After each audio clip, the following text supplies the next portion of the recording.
우리가 지난주에 이어서 아사 왕에 대해서 말씀을 묵상하고 있습니다. 지난주에 우리는 아사 왕 시대에 있었던 두 번의 전쟁을 통하여서 누구를 의지할 것인가, 누구를 의지하며 살아야 되는가라는 질문을 대한 그 답을 생각해 보았습니다.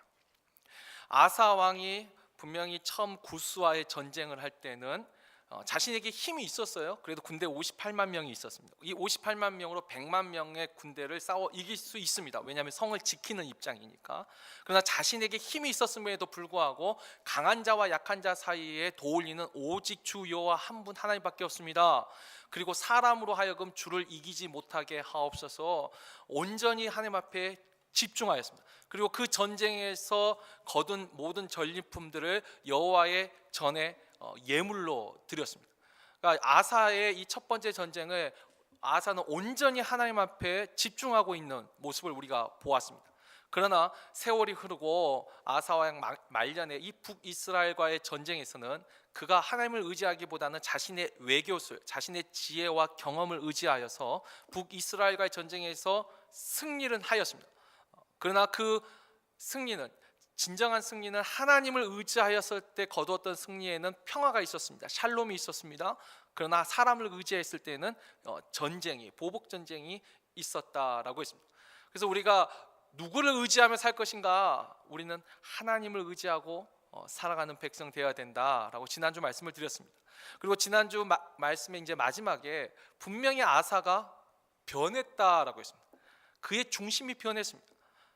그가 왕이 되어서 자기 할아버지 르호보암과 아버지 아비암이 하나님을 섬기지 않고 우상을 섬겼던 예루살렘에서 종교 개혁을 행했고, 그로 인해서 하나님이 10년 동안 평화를 주셨고, 또 구스와의 전쟁에서도 하나님을 의지함으로 또 20년간의 평화를 또 주셨고, 분명히 아사가 이와 같이 하나님을 신실하게 믿는 선한 왕이었어요. 그러나 북이스라엘 전쟁에서는 분명 그가 중심이 바뀌었었다라고 말씀을 드렸습니다. 오늘은 이 아사의 변심, 마음이 변했는데 그 이유가 무엇인가? 우리가 지난주 잠깐 말씀드릴 때 그렇죠, 나이가 들어서 마음이 바뀔 수도 있어요. 또 오랜 평화 기간에 너무 편해져 가지고 마음이 교만해져서 마음이 바뀔 수도 있어요. 또 자신의 지식과 경험이 많이 늘어났기 때문에 그 마음이 바뀔 수도 있어요. 어쨌든 원인은 우리가 알 수가 없지만 어쨌든 마음이 바뀌었습니다. 근데 그 마음이 바뀐 것에 대해서 오늘 성경이 그 증상 중에 하나로 분명한 것을 하나 기록을 하고 있는데, 오늘 우리가 이 아사의 변한 마음, 그 변심과 또 그 속에서 하나님은 어떻게 은혜를 주고 있는지 오늘 우리가 말씀을 좀 깊게 묵상하면서 은혜를 나누고자 합니다. 먼저 우리가 처음 읽은 15장의 본문은 지난주 우리가 보았던 14장의 구스 전쟁에서 승리하고 돌아온 아사를 맞이하는 선지자 아사랴의 이야기가 기록되어 있습니다. 이 구스와의 전쟁에서 승리하고 돌아오는 이 아사 왕을 선지자 아사랴가 하나님의 영에 이끌려서 맞이합니다. 그리고 그에게 어떤 말을 전하지요? 2절에 보면, 2절 중반부에 보면, 자, 너희가 여호와와 함께하면, 여호와께서 너희와 함께 하실지라, 너희가 만일 그를 찾으면 그가 너희를 만나게 되시려니와, 너희가 만일 그를 버리면 그도 너희를 버리시리라. 자, 아사랴의 메시지의 핵심은 뭐죠? 너희가 하나님과 함께하면, 너희가 하나님을 찾으면 하나님이 너희와 함께 하실 것이라, 하나님이 너희를 만나 주실 것이다. 일단 이 아사랴가 전한 메시지의 핵심은 하나님을 찾는 것입니다. 하나님과 함께하는 것입니다.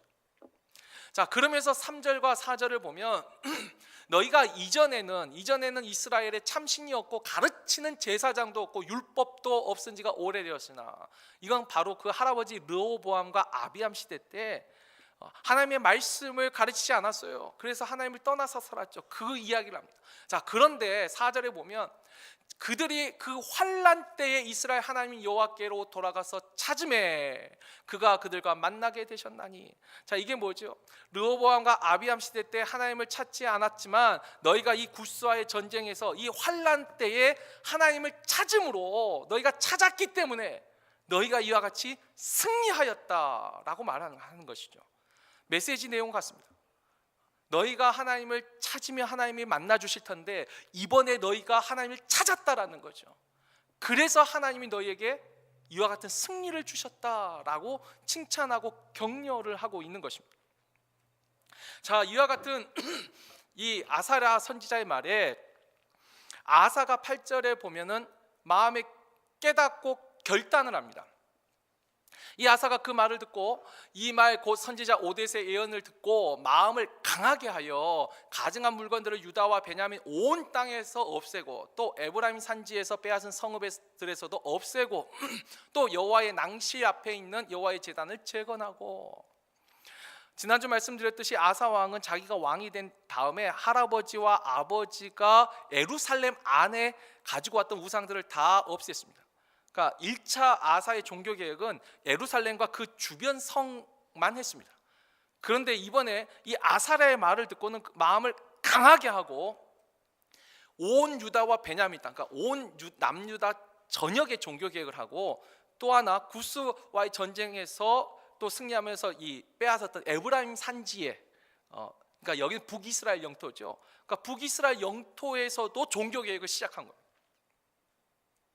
사실 아사랴는 왕이시여 가서 또 우상을 회파하고 이렇게 하십시오라고 말하지 않았습니다. 아사랴가 한 메시지의 핵심은 뭐죠? 여호와를 찾으면, 하나님을 찾으면 하나님이 만나 주실 것입니다. 그리고 여러분이 이번에 하나님을 찾았기 때문에 하나님이 이와 같은 승리를 주셨습니다. 이 메시지가 전부예요. 근데 아사가 그 속에서 깨달았어요. 하나님을 찾으면 하나님이 우리에게 은혜를 주시는구나. 그래서 다시 결단하는 거죠. 이제 우리가 온 유다 땅과 우리에게 주신 그 북이스라엘 땅까지 우리 온 국민이 한 마음으로 하나님을 찾자라는 것이죠. 종교 개혁을 다시 한 거예요. 여호와의 말씀을 들었습니다. 선지자의 말을 듣고 깨달은 것을 아사는 행동으로 옮겼습니다. 행했어요. 이게 바로 아사의 첫 번째 모습입니다. 자, 그러나 이제 세월이 흘렀습니다. 이와 같이 대대적으로 또 여호와를 찾았을 적에 하나님은 언약하신 대로 20년 동안 그 땅에 전쟁이 없고 평화롭게 하셨습니다. 그러나 이제 20년 후에 북이스라엘이 다시 쳐들어왔을 적에 아사는 변해 있었습니다. 그는 하나님 앞에 의지하지 않고 기도하지 않고 자신의 외교와 자신의 지혜와 경험을 의지하고 어쨌든 결론은 승리하였어요.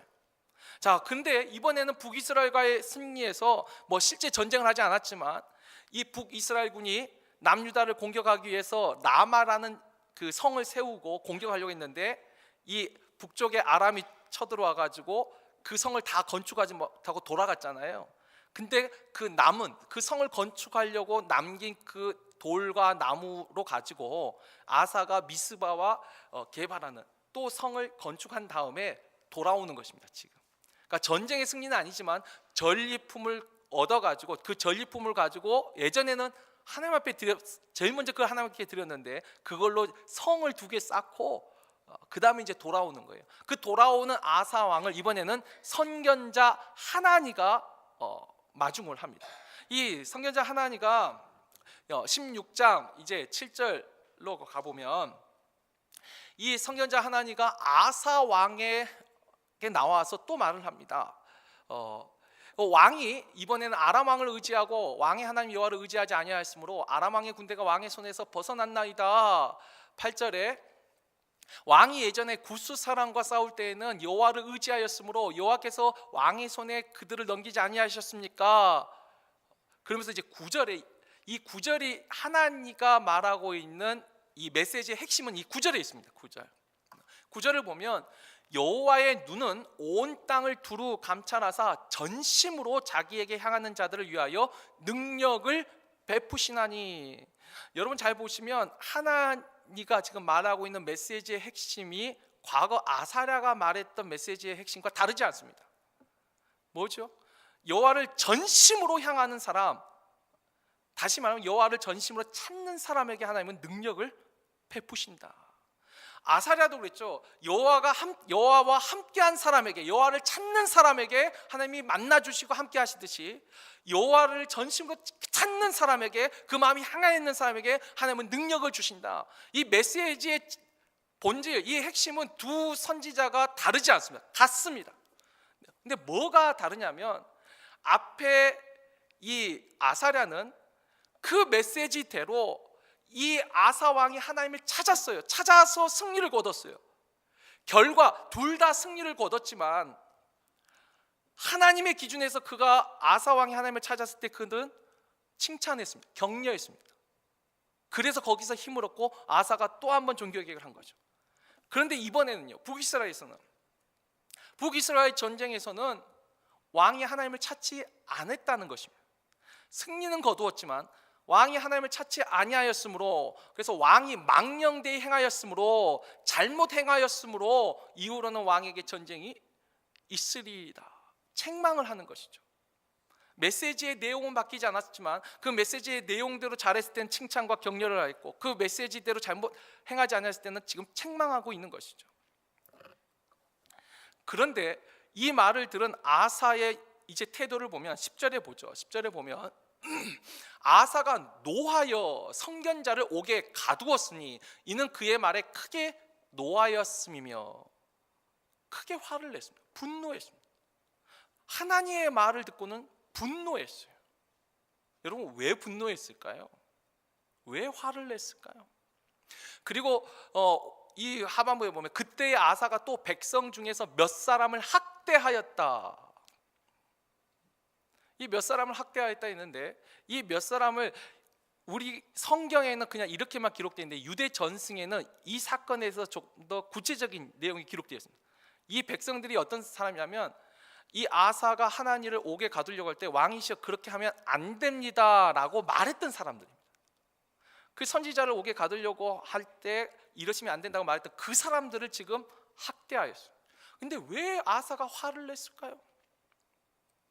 여러분, 일단 화는 언제 나죠? 여러분, 우리는 언제 화를 냅니까? 언제 분노합니까? 심리학에서는 그 이유를 이렇게 말합니다. 내 생각과 다를 때, 내가 기대하는 것과 다를 때 화가 납니다.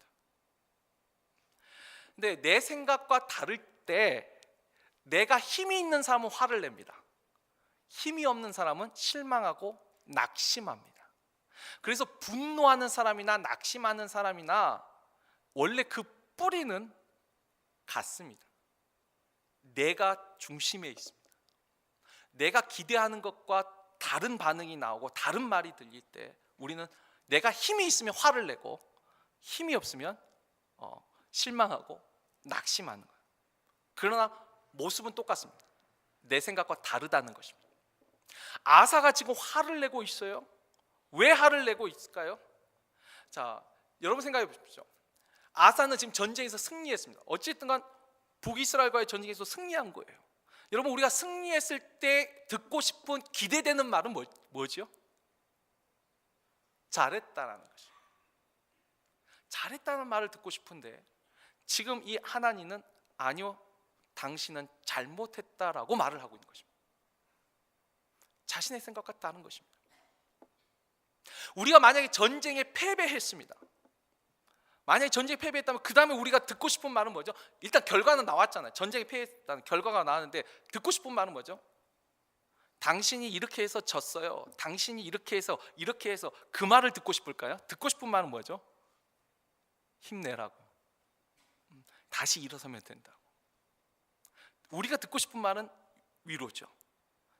요즘 우리가 새벽에 에스겔서를 묵상하고 있는데 이 포로로 잡혀간 바벨론의 남의 나라에 잡혀온 사람들이 듣고 싶었던 말은 뭘까요? 돌아가게 된다는 말입니다. 너희에게 고향으로 돌아갈 수 있는 희망이 있다는 말이죠. 그런데 정작 선지자들이 하는 말은 아니, 예루살렘이 멸망하고 너희는 이 땅에서 포도원을 가꾸고 집을 짓고 정착하라는 말이에요. 나하고 다른 말을 할 때 잡혀간 사람도 듣지 않았습니다. 죽이려고 했습니다. 우리가 이와 같은 것을 성경에서 비슷한 이 태도를 성경에서 발견할 수가 있는데 그게 열왕기상 22장 8절에 나와 있죠. 우리가 아하방 시대 때 미가야 선지자 이야기를 잘 압니다. 거기서 보면 분명하게 이렇게 기록하죠. 아합이 뭐라고 말을 하죠? 아직도 이물라의 아들 미가야 한 사람이 있으니 그로 말미암아 여호와께 물을 수 있으나 그는 내게 대하여 길한 일은 예언하지 아니하고 흉한 일만 예언하기로 내가 그를 미워하나이다. 아주 솔직한 말이죠. 근데 이게 맞는 것입니다. 내가 듣고 싶은 말을 하지 않는다는 거예요. 그러니까 그를 미워하게 되고 분노하게 되고 때로는 낙심하고 실망하게 된다는 것이죠. 여러분, 아사는 분명히 지금 변해 있습니다. 과거 선지자의 말을 들었을 때와 지금 이 하나님의 선지자의 말을 들었을 때 메시지 내용은 바뀌지 않았습니다. 여전히 하나님을 찾으라는 것입니다. 그러나 내가 듣고 싶은 말이, 그 상황이 바뀌어 있습니다. 다행히 내가 듣고 싶은 말과 하나님의 뜻이 일치하면 이건 너무 좋은 것입니다. 이때 우리는 찬양하고 감사할 수 있습니다. 그러나 진정한 믿음은 내가 듣기 싫은 말과 내가 듣고 싶은 말과 하나님이 하시는 말씀이 다를 때입니다. 그때 우리가 어떻게 반응하느냐가 결국 그것이 우리의 믿음의 현 주소라는 것이죠.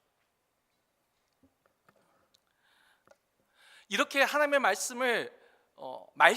하나님의 말씀으로 듣지 못할 때 그에게 어떤 또한 변화가 생겨나냐면 16장, 오늘 본문 우리 16장 12절을 볼까요? 12절에 보면 아사가 왕이 된 지 39년에 그의 발이 병들어 매우 위독했으나 병이 있을 때 그가 여호와께 구하지 아니하고 의원들에게 구하였더라.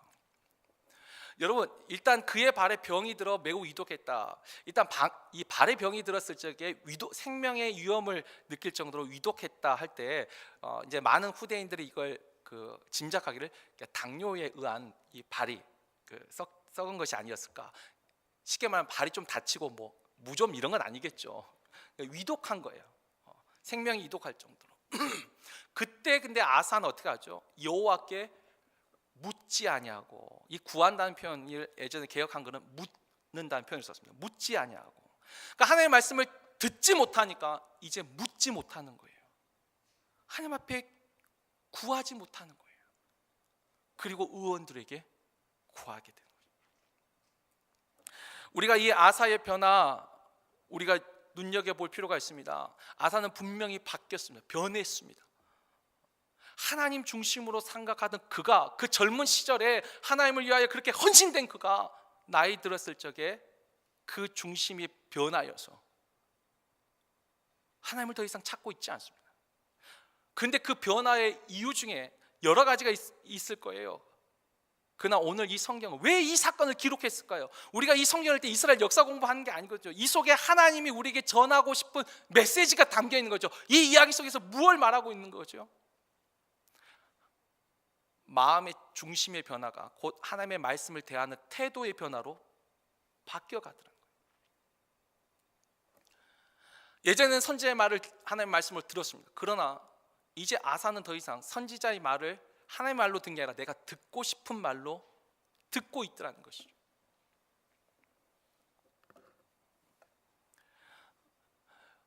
여기서 우리가 이제 좀 더 깊게 한번 이 부분을 묵상해 볼 필요가 있습니다. 우리가 하나님의 말씀으로 듣지 못한다, 그것이 내 지금 마음의 중심이 변해 있다라는 표시가 된다는 거예요. 그러면 어떻게 하는 것이 하나님의 말씀에 대한 바른 태도일까요? 어떤 것이 바른 태도인가요? 그것을 우리가 알아야지 우리의 상태를 알겠죠. 여기에 대해서 일단 성경에 기록되어 있는 부분을 하나 찾아보자면 사도행전 5장에 이 사도들이 이 대제사장들과 바리새인들이 재판을 하려 할 때 이 가말리엘이라는 바울의 스승이죠. 아주 유명한 랍비입니다. 그리고 실제로 이 가말리엘이 한 말이 가말리엘 자신만의 처음 시작된 게 아니고 이게 유대인들이 가지고 있는 하나님의 말씀에 대한 원래 바른 태도였어요. 이 가말리엘이 뭐라고 말을 하냐면 이 사도들이 예수 그리스도의 죽음과 십자가의 죽음과 부활을 계속 증거하고 다니니까 거기서 이 대제사장들이 듣기 싫은 거죠. 그래서 잡아다 죽이려고 했어요. 그때 가말리엘이 일어나서 뭐라고 말하냐면, 자, 이제 내가 너희에게 말하노니 이 사람들을 상관하지 말고 버려두라. 이 사상과 이 소행이 사람으로부터 났으면 무너질 것이요, 만일 하나님께로부터 났으면 너희가 그들을 무너뜨릴 수 없겠고 도리어 하나님을 대적하는 자가 될까 하노라 하니. 이 가말리엘이 뭐냐면, 너희가 예전에 갈릴리 그 드다와 유다가 일어나가지고 반란을 일으켰던 거 생각나지 않느냐? 그들이 자칭 메시아라고 말했던 거 생각나지 않느냐? 그러나 그들은 곧 없어졌다는 거예요. 그러니까 이 말이 진짜 사람으로부터 났다면, 너희들이 주장한 것처럼 예수의 제자들이 스스로 만들어낸 거짓말이고 그들이 일부러 만들어낸 말이라면 무너져 없어질 거라는 거예요. 그러나 만약 이것이 하나님으로부터 난 거라면 너희가 하나님을 대적하는 자가 될 것이라는 거죠. 이 속에서 원래 유대인들이 하나님의 말씀을 대하는 바른 태도가 뭐였냐면, 유대인들은 일단 하나님이 가라사대, 하나님이 말씀하시기를, 하나님이 이르시되, 일단 하나님의 이름으로 말하면요, 일단 그것을 다 경청했습니다. 물론 그렇게 말하는 사람들 중에 거짓 선지자들이 있었습니다. 그래서 성경에 보면 거짓 선지자들을 구별할 수 있는 방법을 신명기 율법에도 기록하죠. 그거 뭐냐면, 일단 그들이 하는 말이 이루어지지 않으면, 이루어지나 이루어지지 않는가, 그 성취를 통해서 확인하라. 또 하나, 그 선지자의 윤리를 보고 확인하는 거. 그리고 더 중요한, 하나님이 이미 주신 그 율법과 말씀의 기준에서 잘못 가르치고 있는가. 하나님이 기준을 주지 않고 분별하도록 하지 않았습니다. 분명한 분별 기준을 가르쳐 주셨어요. 근데 그와 같은 분별 기준을 가지고 분별하지만 그 전에 일단 여호와의 이름으로 말을 하게 되면 일단은 경청을 합니다. 왜죠? 거기에 대해서 심판하실 사람도 하나님이거든요. 왜? 하나님의 이름으로 말하고 있으니까. 여러분, 우리가 지금 읽었던 본문에 선지자나 선견자라는 이 말은 먼저 아는 사람, 먼저 본 사람이란 뜻이에요. 우리가 이 한글 성경은 이 선지자, 선견자 이렇게 번역을 해서 우리가 꼭 선지자와 선견자는 미래를 예언하는 사람이라는 느낌이 강한데, 원래 히브리 원어 나비라는 말은요, 대언자예요. 원래 뜻은. 선지자는 자신이 어떤 능력이 있어서 미래를 아는 것이 아니라 하나님이 주신 그 말씀을 대언하는 사람이었어요. 대언자가 선지자입니다. 제사장은 중보하는 사람이고. 그래서 이 선지자가 어쨌든 여호와께서 이르시되라고 말을 하면 그는 여호와의 말씀을 대언하고 있는 상태예요. 그 사신 대언자 자체가 중요하지 않아요. 그러나 그가 하나님의 말씀을 대언할 때 그는 곧 하나님과 동일했습니다. 우리가 그렇죠, 어떤 왕이 사신을 보냈을 적에 여러분, 그 사신을 대하는 태도가 곧 누구를 대하는 태도죠? 그 왕을 대하는 태도입니다. 그래서 사신을 함부로 대하면 이게 곧 전쟁의 선전포고가 됐었죠.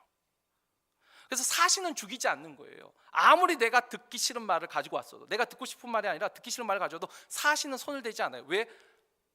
그 왕에게 내가 똑같이 하는 것이니까. 그 사신 자체가 중요한 건 아니에요. 그 사신도 그 사명을 벗어나면 그냥 일개 신하일 뿐이죠. 유대인들이 하나님의 말씀을 대할 때 일단 여호와께서 이르시되라고 말을 하면 경청했습니다. 그리고 그 선지자에게 손을 대지 않았습니다. 아까 그랬죠, 선지자에게 손을 대는 건 곧 하나님을 대적하는 것. 그러나 이제 믿음이 없을 때 선지자에게 손을 댔습니다.